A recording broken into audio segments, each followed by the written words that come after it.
The freight forwarding industry has a dirty secret that nobody wants to talk about. And the best companies aren't winning anymore. And I know this because over the last 15 years, I've been working in freight forwarding, and I've seen a lot of freight forwarding companies with flawless operations, decades of experience, and perfect customer satisfaction scores who are losing deals to competitors with mediocre service. Not only that, higher prices. I've been behind the scenes watching extraordinary freight forwarding companies die in anonymity while inferior competitors steal all their customers. And I've identified exactly why this is happening. So in this video, I'm gonna show you the brutal reality of why quality doesn't win in freight forwarding anymore, and the exact visibility strategy that will position you as the obvious choice when shippers and agents need a freight forwarder, even if your competitors have better operations than you do. Quality does not win anymore. And what do I mean by that? The best freight forwarders aren't winning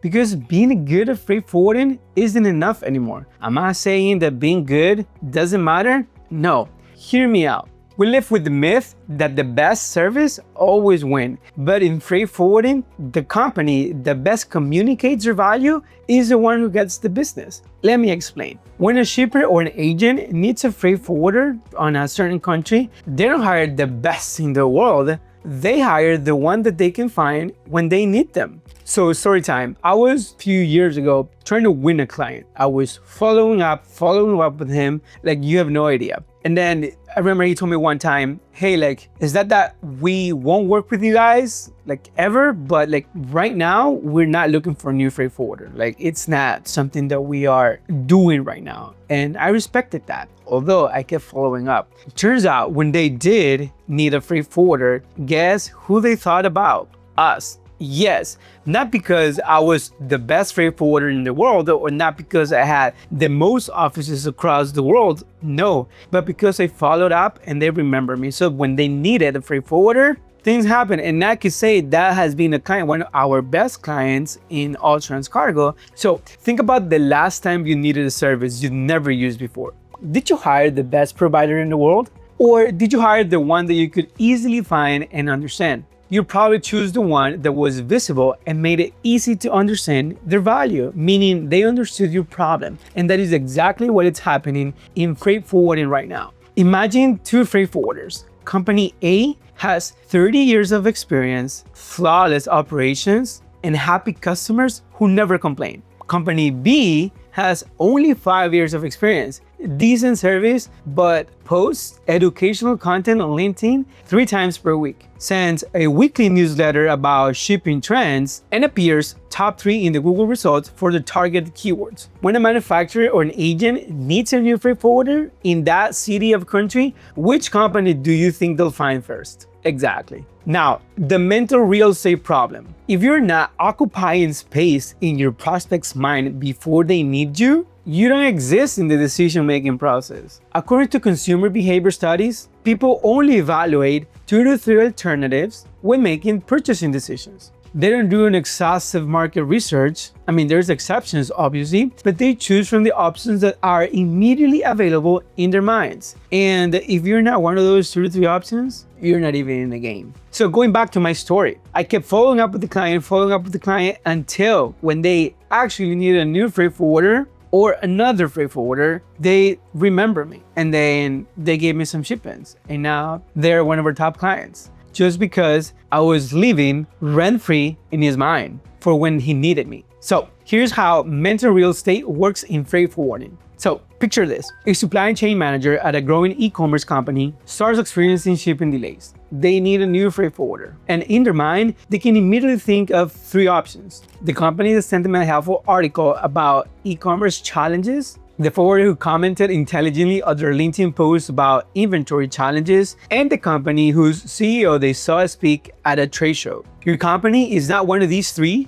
because you have been quietly doing great work without building visibility. So think of your prospects' minds like prime real estate in Manhattan, for example. There are only a few valuable spots available, and once they're gone, it's incredibly expensive to displace a current tenant. The freight forwarders who are consistently visible through content, networking, and thought leadership own the prime real estate. Everyone else is fighting for scraps in the other boroughs. Now, the selling before the sales strategy. What does that even mean? Let me explain. Most successful freight forwarders aren't selling freight forwarding services. They're selling expertise, insights, a solution to business problems. That's really what we sell. Now, by the time a prospect is actively looking for a freight forwarder, they've already formed opinions about who the experts are. The companies that have been consistently sharing valuable information have already won the sale before the RFP process even begins. And going back to the story I told you about, if maybe when they were looking for a new freight forwarder, this client, if I wouldn't be in his head, in his mind, or he wouldn't have remembered me because it just followed up like crazy, maybe I wouldn't have ended winning the shipments or the orders or the winning up that company as a client. So you have to be present. And if when they are making the decision is when you appear, you are already late. So here's what selling before the sales looks in practice. The traditional approach is to wait for RSPs, respond with capabilities and pricing. Now, the visibility approach is sharing insights about an industry challenge, demonstrate expertise through content, and build relationships before the prospects are in buying mode. So here are some content examples that you can use. 5 hidden codes in your Asia Pacific shipping that your forwarder isn't telling you about. Or how the new USMCA rules will affect your Mexico manufacturing strategy. Or the real reason your containers are getting delayed at the Long Beach port and how to fix it. Picture this. Imagine you're a supply chain director facing a complex shipping challenge. You have 2 options. Company A, you've never heard of, but has competitive rates. That's it. And company B, whose CEO you've been following on LinkedIn for 6 months now, and who just published an article addressing your exact challenge. Which one feels like the safer choice? Right.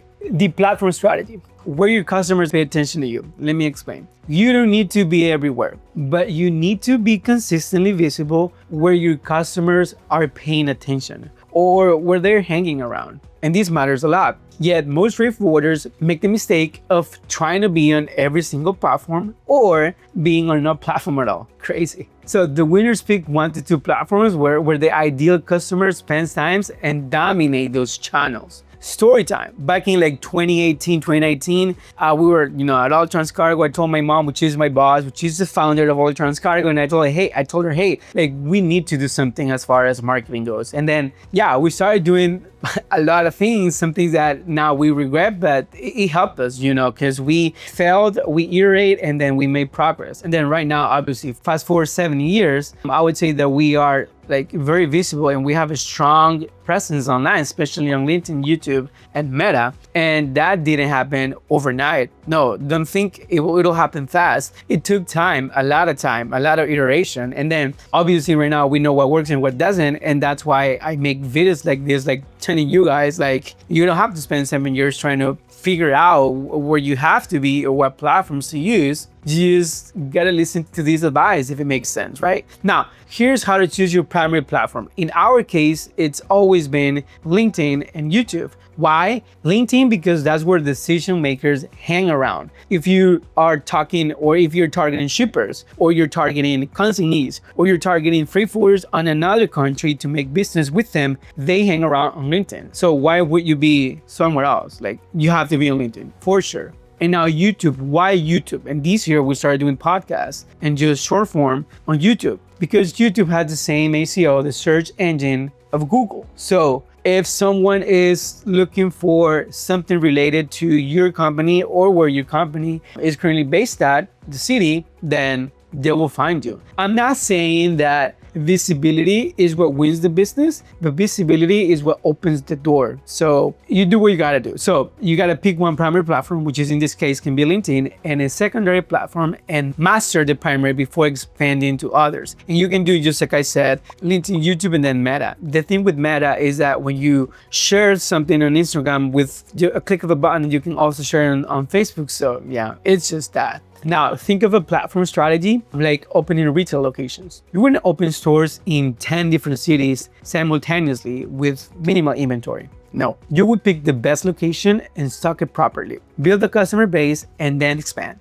The same principle applies with your visibility strategy. Now, the content multiplication strategy. The smarter freight forwarders create one piece of core content and then multiply across multiple channels to maximize the visibility. Why does this matter? And what do I mean by that? So creating original content for every platform, let's say LinkedIn, YouTube, and Instagram, like different things for different platforms, it just creates a bottleneck. We don't want that. But if you create one valuable piece of content and then adapt it for multiple channels, it gives you the maximum visibility with the minimum time investment. And again, that's what we did with our Transcargo. We have our core messages, and then we use our personal brands to drive traffic to our companies. And the thing with personal brand is that it compounds. So if maybe 10 years from now, I don't want to do logistics anymore, maybe I will have an audience of thousands of people. And then if I want to pivot to something else, since they already trust me, right, I would just point them to a different direction, and then the likelihood of them buying from me is very high. So build your personal brand, start putting content out for your personal brand and for your company as well. In practice, how does this look for you? So you can record a 10-minute video, for example, how to avoid detention charges at the LA Long Beach ports. Now you take the transcript of that video and then you create a LinkedIn article. And then from the article, you extract 3 to 4 key insights for an individual post. Then you summarize these main points with the link of a full video and create an email newsletter. And then you can use the audio of that video and create a podcast. And then you can optimize the article for SEO with relevant keywords, doing a blog post on your website. So imagine your content strategy as a tree. The trunk is your core, the core message that you have or that you're putting out, and then the branches are the different platforms where you distribute adapted versions of the core message. So instead of trying to plant 10 different trees, which is crazy, obviously, you are growing one strong tree with multiple branches, reaching different audiences. And yeah, that's the hack. So here's what you need to understand, my dear freight forwarder friends. You've been focused on providing excellent freight forwarding services, and that's great, but your competitors have already been building visibility and stealing your future clients. The company that will dominate freight forwarding over the next decade aren't necessarily the ones with the best operations. They're the ones who combine great service with a strategic visibility. The brutal truth is that your expertise means nothing if your ideal customer can't find you when they need you. And right now, while you're watching this, there are supply chain managers, procurement directors, business owners, freight forwarders in different countries who need exactly what you offer. But they are gonna go with someone else because your competitors are visible and you are not. But here's the good news. Most freight forwarders still don't understand this shift. They're still relying on referrals, trade shows, and cold calling. So this gives you a massive opportunity to get ahead while they're still playing by the old rules. If you want to implement a visibility strategy but don't know where to start, I have created a complete guide called the Freight Forwarder's Personal Brand Playbook, and it includes the exact content templates, the platform strategies, and a 90-day implementation plan that my most successful clients and our own freight forwarder uses to become the obvious choice in the markets. The freight forwarding industry is changing. Whether you participate or not, the question is, are you going to be the one of the companies that adapts and thrives? Or are you going to be one of the extraordinary companies that dies in anonymity while mediocre competitors take your market share? Download the playbook, pick one strategy, and commit to executing it consistently for 90 days. Your future customers are out there right now, looking for solutions to problems you can solve. So make sure they can find you when they're ready to buy. And if this video helped you understand why visibility matters more than ever in freight forwarding, hit that subscribe button. I share advanced strategies for freight forwarders every week, and the companies that stay ahead of these trends will be the ones that dominate their markets. The shift is happening. The only question is whether you'll be ready for it or not.